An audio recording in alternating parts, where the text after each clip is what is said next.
ma belle-mère a versé quelque chose d'étrange dans mon verre alors qu'elle pensait que je ne regardais pas. Cocktail spécial pour mon gendre préféré, dit-elle avec un sourire. Je l'ai remerciée et j'ai discrètement échangé mes lunettes avec son mari, qui critiquait toujours mon parcours. 45 minutes plus tard, je m'appelle Julien Mercé, 32 ans, photographe indépendant basé à Asheville en Caroline du Nord. J'ai bâti mon entreprise à partir de rien, mariage, faune sauvage, magazine, le genre de travail qui paie les factures si vous êtes doué dans ce domaine, et je le suis. Mais pour ma belle famille, en particulier Diane, ce que je fais n'a jamais été suffisant. Comment se passe votre petit passe-temps photographique? Demandait Gérald lors des dîners de famille, sans même essayer de cacher son dédain. C'était un banquier d'investissement, le genre d'homme qui mesurait le succès en pieds carrés et en stock options. Chaque dimanche, le dîner chez eux était le même. Diane s'occupait de sa fille, pendant que Gérald m'interrogeait sur mes finances. Ma femme, allait, me serrait la main sous la table, une excuse silencieuse pour ses parents. J'avais réalisé une mission sur la faune dans le Montana toute la semaine, marchant péniblement dans la neige jusqu'aux genoux pour photographier des bisons pour National Geographic. J'étais épuisé, mais Allais a insisté pour que nous ne puissions pas manquer le dîner d'anniversaire de sa mère. Juste quelques heures, promit-elle. J'aurais dû écouter ce nœud dans mon estomac quand Diane m'a coincé dans la cuisine. La façon dont ses yeux se promenaient avant de me tendre ce verre, le léger tremblement de ses doigts lorsqu'elle disait « Je l'ai fait spécial juste pour toi ». Quelque chose n'allait pas. Je ne savais tout simplement pas à quel point cela allait mal se passer. Allais et moi nous sommes rencontrés il y a 6 ans lors d'une exposition d'art où mon travail était présenté. Elle terminait sa maîtrise en sciences de l'environnement et je commençais tout juste à me faire un nom. Nous nous sommes connectés instantanément. Elle a compris mon besoin de capturer le monde à travers un objectif et j'ai admiré sa passion pour le protéger. Ses parents, c'était une autre histoire. Dès notre première rencontre, Gérald a clairement indiqué qu'il attendait quelqu'un de différent pour sa fille, quelqu'un avec un travail de bureau, un plan de retraite, une voiture de société ou quelqu'un exactement comme lui. Diane était plus subtile. Elle faisait l'éloge de mes photos tout en me demandant quand j'avais prévu de m'installer dans quelque chose de stable. Elle m'invitait à des réceptions familiales, puis me présentait comme « le photographe » au lieu de son gendre. Pendant des années, j'ai essayé de les convaincre. J'apportais du vin cher au dîner, je leur montrais des travaux publiés, je mentionnais des clients de premier plan, rien ne changeait leur perception que je ne faisais que passer dans la vie de leur fille.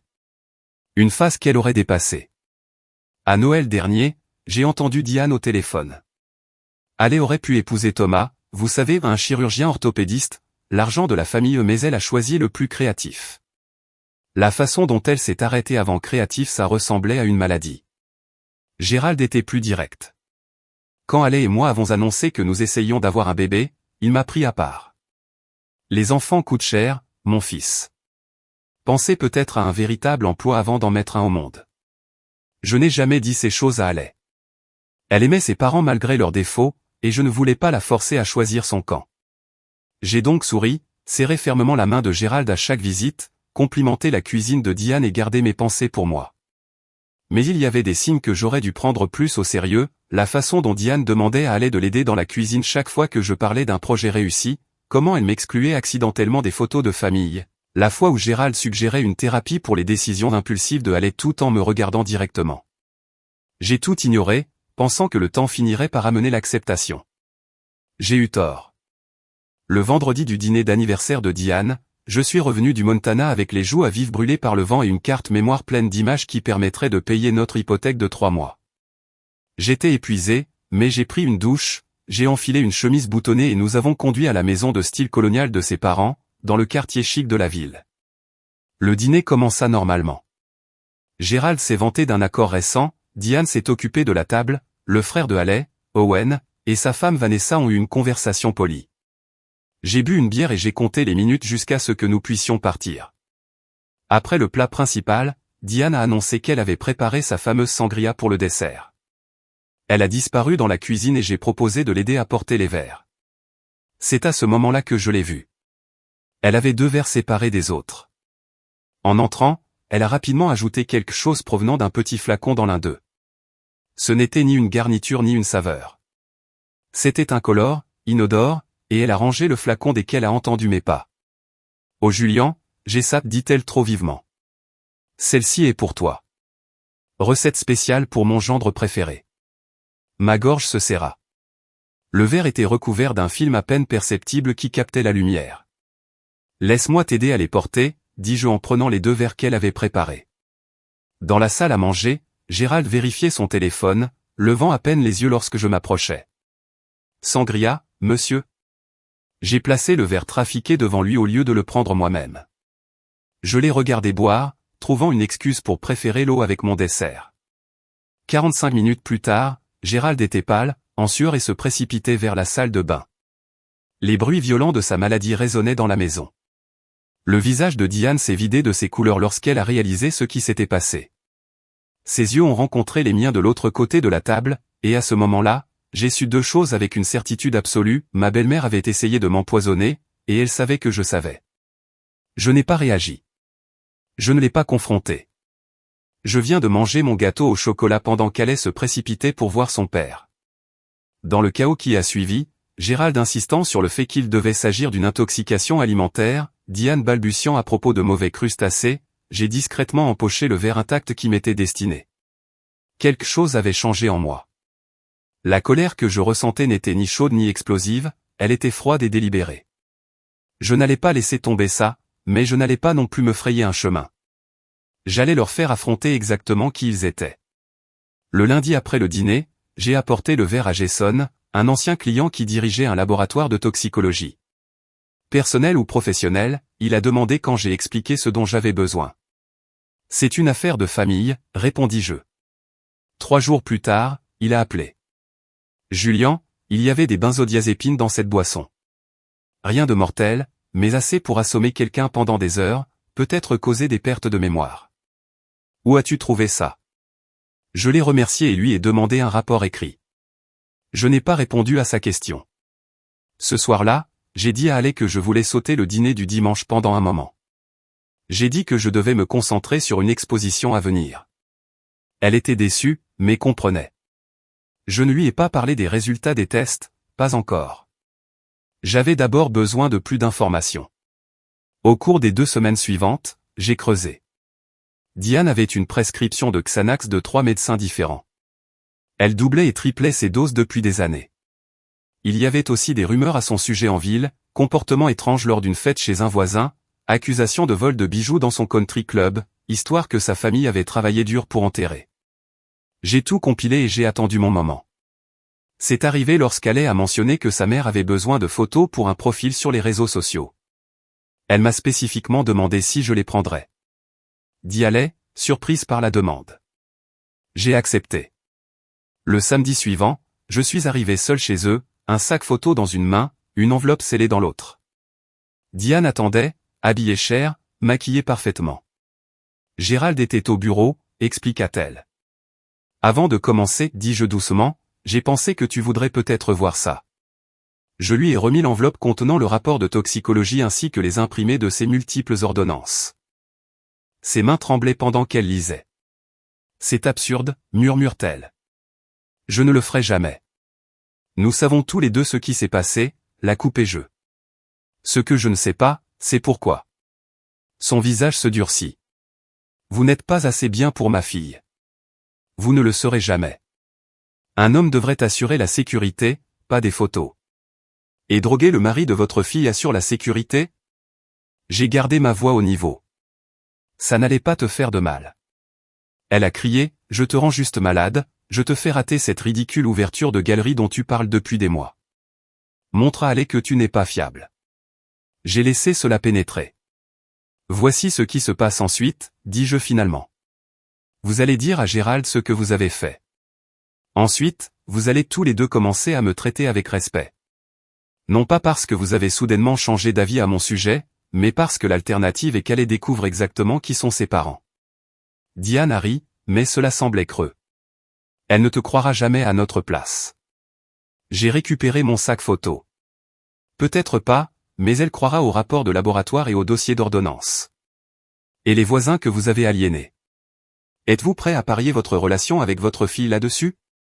Je suis parti sans prendre une seule photo. Cette nuit-là, Diane a appelé Ale en larmes, affirmant que je m'étais comporté de manière inappropriée pendant notre séance et que j'avais été hostile et menaçante. Quand Ale m'a confronté, je ne pouvais plus cacher la vérité. Je lui ai tout montré, le rapport de laboratoire, les ordonnances, et même les SMS de sa mère, devenus de plus en plus hostiles au fil des années. Ma mère ne ferait pas ça, répétait-elle sans cesse, mais sa voix manquait de conviction. Le lendemain, elle a confronté ses parents. Je n'étais pas là, mais quand elle est rentrée chez elle, ses yeux étaient rouges à cause d'eux. En pleurant, mon père dit que c'est un malentendu, dit-elle doucement, que d'essayer de creuser un fossé entre nous parce que tu n'es pas sûr de ta carrière. J'ai juste hoché la tête, je m'y attendais. Qu'en penses-tu? J'ai demandé. Elle n'a pas répondu, s'est simplement glissée dans le lit et s'est détournée de moi. J'avais repoussé, mais d'une manière ou d'une autre, j'étais tombé plus profondément dans leur piège. Désormais, j'étais le méchant de leur histoire, et ils avaient réussi à semer le doute chez la seule personne dont l'opinion comptait le plus pour moi. Pendant 2 semaines, Ale m'a à peine parlé. Elle est allée seule chez ses parents et en est revenue avec les yeux rouges et de nouveaux doutes. Je me suis mis au travail, passant de longues heures dans mon atelier à attendre que la tempête passe. Puis un colis est arrivé pour moi. Pas d'adresse de retour, juste mon nom griffonné en haut avec une écriture inconnue. À l'intérieur se trouvait une clé USB et une note. Tu devrais voir ça. VBLE, épouse de Vanessa Owen. Le lecteur contenait des fichiers vidéo, des images de sécurité de la maison de Gérald et Diane. Les horodatages indiquaient le soir du dîner. Il y avait Diane dans la cuisine, en train d'ajouter clairement quelque chose à un verre. C'était moi qui entra, prenant les lunettes. Il y avait Gérald qui buvait dans le verre trafiqué. Mais il y avait d'autres images, datant d'après notre départ. Diane crie après Gérald, lui reprochant de boire dans le mauvais verre. Gérald criant en retour, « Ce n'est pas la première fois que tu fais quelque chose comme ça. » J'ai regardé les images 3 fois, essayant de traiter ce que je voyais pas seulement la confirmation des actions de Diane, mais la preuve d'une tendance. Une preuve que Gérald savait. Le dossier suivant date de 2 jours après le dîner, Diane et Gérald se sont disputés dans leur salon à propos de moi. « Il sait ce que tu as fait », a déclaré Gérald. « Et alors ?» Diane a répondu. « C'est sa parole contre la mienne. Ale ne le choisira jamais plutôt que sa famille. Et si elle le fait, alors elle n'est pas la fille que j'ai élevée. » Diane a dit froidement, « Ne vous inquiétez pas, j'ai déjà commencé à lui parler de leurs problèmes de mariage. Planter des graines. Quand j'aurai fini, elle demandera le divorce et pensera que c'était son idée. » Je ferme mon ordinateur portable, les mains tremblantes. Il ne s'agissait pas seulement de moi, il s'agissait d'un effort systématique pour contrôler la vie de Ale, pour l'isoler de toute personne qui ne correspondait pas à leur vision. Et il le faisait depuis des années. J'ai immédiatement appelé Vanessa. « Pourquoi m'as-tu envoyé ça ?»« Parce qu'ils m'ont fait la même chose quand j'ai épousé Owen, dit-elle doucement. Ils ont essayé de nous séparer pendant 2 ans, ils ont dit que je n'étais pas assez bien. Ça a presque marché. Pourquoi ne nous l'as-tu pas dit ? Owen ne sait pas, a-t-elle admis. Il vénère son père, croit tout ce qu'il dit. J'ai essayé de lui dire, mais il pense que je suis paranoïaque. Je ne pouvais tout simplement pas les voir faire ça à quelqu'un d'autre. Le lendemain, j'ai reçu un texto de Gérald, nous devrions parler d'homme à homme, pas de femme. Je l'ai rencontré à son country club. Il attendait dans une salle privée, buvant du bourbon. Julian, commença-t-il. Les familles sont compliquées. Ma femme, elle peut être difficile, protectrice, mais elle a de bonnes intentions. Droguer quelqu'un, c'est bien ? J'ai demandé. Il agita la main avec dédain. Un malentendu. Diane prend des médicaments contre l'anxiété. Elle a probablement confondu les verres. J'ai les images de sécurité. Le visage de Gérald changea instantanément, se durcissant en quelque chose de froid et de calculateur. Qu'est-ce que tu veux ? De l'argent ? C'est de ça qu'il s'agit ? J'ai toujours su que tu avais épousé Ale pour des raisons financières. Je veux que vous nous laissiez tous les deux tranquilles, dis-je simplement. Arrête d'essayer de convaincre Ale que je ne suis pas assez bien. Arrête de t'immiscer dans notre mariage. Gérald se pencha en avant. Tu penses que c'est la première fois que nous avons affaire à quelqu'un comme toi ? Des gens qui veulent profiter de notre famille. Il a ri. Ale reviendra à la maison, là où elle appartient. Elle le fait toujours. Posez-lui des questions sur Thomas. Posez-lui des questions sur le fiancé avant vous. J'avais froid. De quoi parles-tu? Allais était fiancé avant de vous rencontrer. Un gars sympa, docteur. Nous n'aimions pas son passé. Il nous a fallu 6 mois pour la convaincre qu'il avait tort pour elle. Elle a rompu et est rentrée à la maison en pleurant papa. Il sourit. L'histoire se répète, mon fils.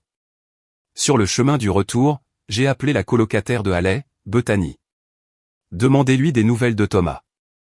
Oh mon Dieu, dit-elle. C'était horrible. Il était parfait pour elle. Mais ses parents, ils l'ont convaincu qu'il la trompait, ont déposé des preuves. Il a essayé de lui dire la vérité, mais à ce moment-là, elle ne lui faisait plus confiance. La tendance était désormais claire. Il ne s'agissait pas seulement de moi. Il s'agissait de contrôle ou un contrôle total sur la vie de leur fille et il l'avait déjà fait. Je n'ai pas confronté Haley immédiatement. Au lieu de cela, j'ai commencé à rassembler toutes les preuves que je pouvais trouver. J'ai contacté Thomas, qui était initialement réticent à me parler. Lorsque je lui ai expliqué la situation, il m'a envoyé d'anciens courriels entre lui et Haley, montrant comment ses parents avaient systématiquement mis à mal leur relation. J'ai contacté d'autres ex-petits amis, de vieux amis de Haley qui s'étaient mystérieusement éloignés. Un schéma est apparu, quiconque encourageait l'indépendance de Haley était progressivement exclu de sa vie. Vanessa a fourni davantage d'images de sécurité montrant Diane et Gérald discutant de leurs projets pour nous. Une fois qu'ils auront divorcé, nous la convaincrons de rentrer chez elle, a déclaré Gérald dans un clip. Elle peut diriger la fondation, rencontrer des hommes convenables. J'ai tout compilé sur un seul disque. Ensuite, j'ai invité Owen et Vanessa à dîner sans le dire à Haley. J'étais sur le point de détruire l'image de sa famille. Au dessert, j'ai connecté mon ordinateur portable à notre téléviseur. Il y a quelque chose que vous devez voir tous les deux, dis-je. Pendant l'heure suivante, nous avons regardé les images ensemble. Haley était assise, immobile, le visage pâle. Owen n'arrêtait pas de secouer la tête en marmonnant « Ce ne sont pas mes parents » dans sa barbe. Quand ce fut fini, Haley se tourna vers moi, les larmes coulant sur son visage. « Pourquoi ne me l'as-tu pas dit plus tôt ?»« Parce que j'avais besoin que tu vois par toi-même, dis-je. Tout cela, pas seulement ce qu'ils m'ont fait, mais ce qu'ils t'ont fait toute ta vie. » Owen se leva, furieux. « C'est, vous avez monté ces vidéos. Mes parents ne feraient pas ça. » Vanessa lui toucha le bras. « Ils nous ont fait ça aussi, Owen. Pourquoi penses-tu qu'ils ont soudainement commencé à m'aimer après que nous ayons eu James? Parce qu'avoir un petit enfant signifiait qu'ils avaient de l'influence. » La couleur du visage d'Owen disparut. « Tu ne me l'as jamais dit. »« J'ai essayé, murmura-t-elle. »« Tu n'écouterais pas. » Plus tard dans la nuit, Haley s'est glissée dans le lit à côté de moi. « J'ai besoin de temps pour comprendre ça, dit-elle doucement, mais je te crois. Et je suis désolé d'avoir douté de toi. » Le lendemain matin, Diane a appelé Haley et l'a mise sur haut-parleur. « Chérie, je pensais que tu devrais venir rester avec nous pendant un moment, dit joyeusement Diane. Ton père et moi sommes inquiets pour toi. Le mariage est difficile, et parfois la séparation peut apporter de la clarté. » Maman l'interrompit Haley, « J'ai vu les vidéos. » Silence. Alors quelle vidéo? Les images de sécurité de toi en train de droguer la boisson de Julian, de toi et papa complotant pour rompre mon mariage. Une autre pause. Haley, tout ce qu'il t'a montré a été manipulé. Tu sais que Julian a toujours été jaloux de notre famille. Arrête, la voix de Haley était ferme. Nous venons tous ce soir, Owen, Vanessa, Julian et moi. Nous allons en parler en famille. Plus de mensonges. Après avoir raccroché, Haley s'est tournée vers moi. Ils nieront tout. Ils essaieront de retourner la situation contre vous. J'ai hoché la tête. Je sais. Alors, quel est notre plan? Pour la première fois depuis des semaines, j'ai souri.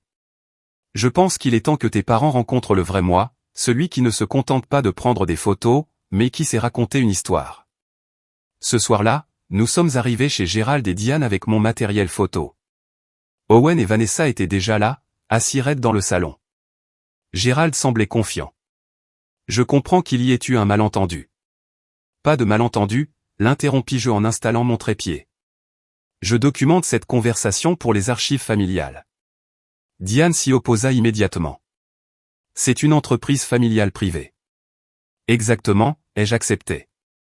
Une entreprise familiale, et je suis une famille, même si vous avez essayé très fort de changer cela.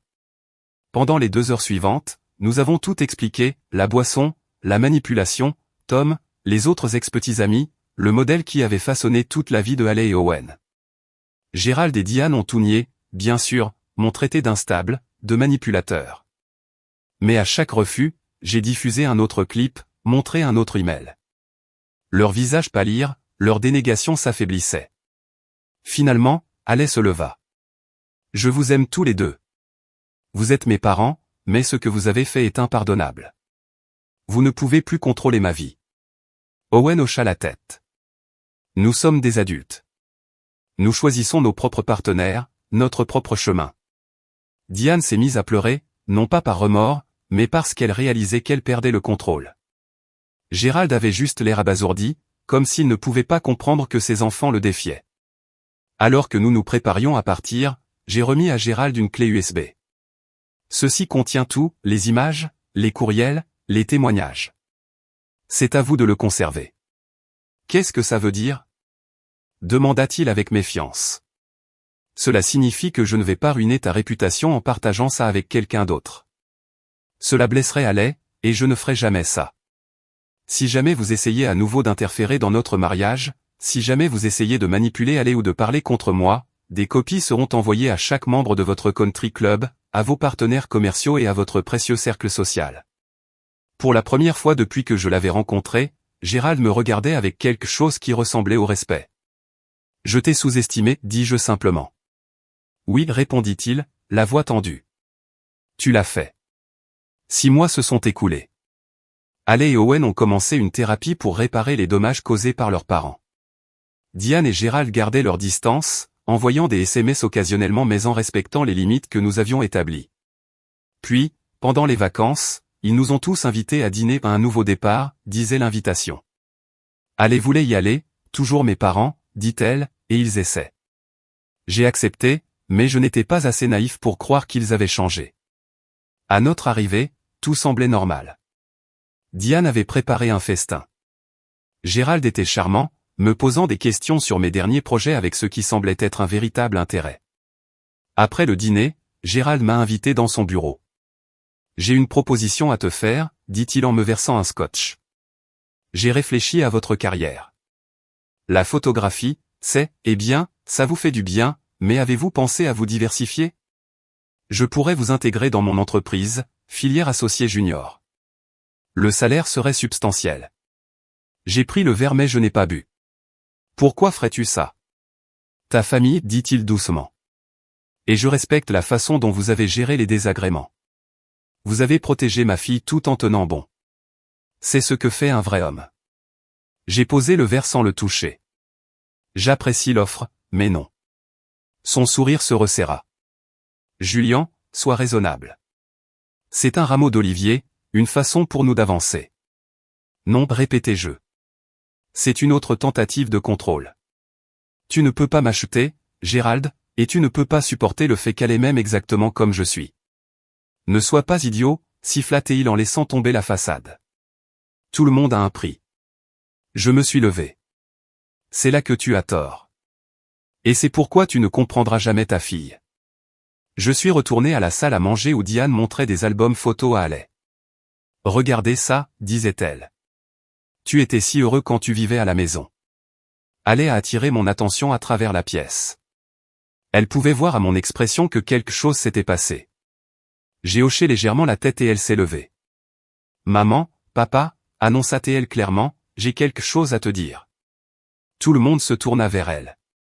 Nous allons avoir un bébé. Julian et moi. Je suis enceinte de 3 mois.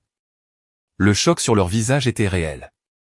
Diane se rétablit la première, se précipitant pour embrasser sa fille les larmes aux yeux.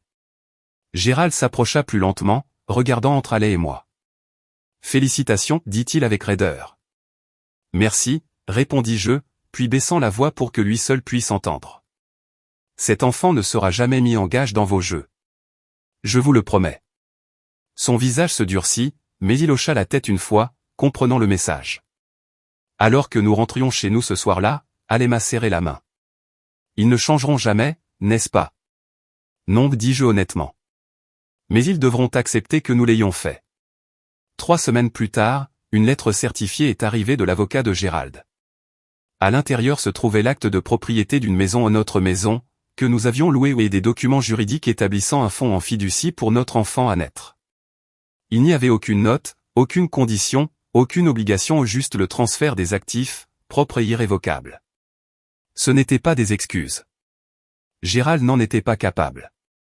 Mais c'était une reconnaissance, peut-être la seule qu'il pouvait faire, que nous avions gagnée. Notre fille aînée en était. Nous l'avons nommée Elisa en hommage à ma grand-mère. Lorsque Diane et Gérald sont arrivés à l'hôpital, ils ont apporté des cadeaux tout en gardant une distance respectueuse. Ils ont roucoulé devant le bébé, pris des photos et sont partis sans essayer de nous donner des conseils parentaux ou des leçons financières. Les mois passèrent. Notre relation avec eux s'est installée dans quelque chose qui ressemble à la normalité. Ils ne se sont jamais excusés pour ce qu'ils avaient fait, mais ils ont arrêté d'essayer de contrôler la vie de Haley ou de miner ma carrière. Un soir, alors que je retouchais des photos dans mon studio, Haley est arrivée avec Elisa dans ses bras. « Ma mère a appelé », dit-elle. « Elle veut que nous venions pour Noël. » J'ai levé les yeux de mon ordinateur.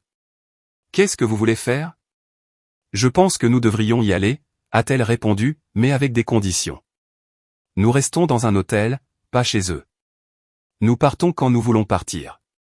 Pas de temps non demandé avec Elisa. J'ai hoché la tête. Cela semble raisonnable. Elle s'est assise à côté de moi, faisant doucement rebondir le bébé. Vous savez, je pensais que réussir signifiait rendre mes parents heureux, obtenir leur approbation, répondre à leurs attentes. Elle a regardé notre fille, puis de nouveau vers moi. Maintenant, je sais qu'il s'agit de faire des choix dont je peux être fier. Être aux côtés des gens que j'aime. 2 semaines avant Noël, une grande enveloppe est arrivée de Gérald. À l'intérieur se trouvait une brochure sur papier glacé pour le rapport annuel de son entreprise. Mes photographies ont été présentées tout au long du travail que j'avais réalisé selon mes propres conditions, sans son interférence.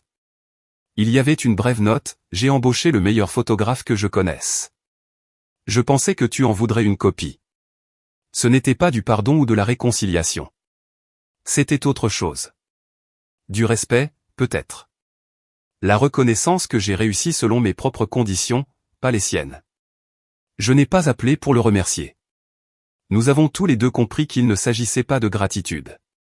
Il s'agissait de reconnaître les nouvelles frontières, la nouvelle réalité. Ce printemps-là, j'ai ouvert ma propre galerie au centre-ville d'Unneville. Lors de l'inauguration, Haley se tenait à côté de moi, Elisa sur sa hanche. Mes parents sont venus de l'Oregon. Amis et clients remplissaient l'espace, admirant les images que j'avais capturées au fil des ans. Gérald et Diane sont venus aussi. Vers la fin de la soirée, ils ne restèrent pas longtemps. Diane tint brièvement Elisa sous l'œil vigilant de Haley. Gérald m'a serré la main, a hoché la tête en regardant les photos avec une véritable approbation et est parti sans faire aucune suggestion sur la façon dont je devrais gérer mon entreprise. Alors que nous fermions la porte à clé ce soir-là, Haley a demandé, « Pensez-vous qu'ils ont changé ?» J'ai réfléchi à la question avec attention.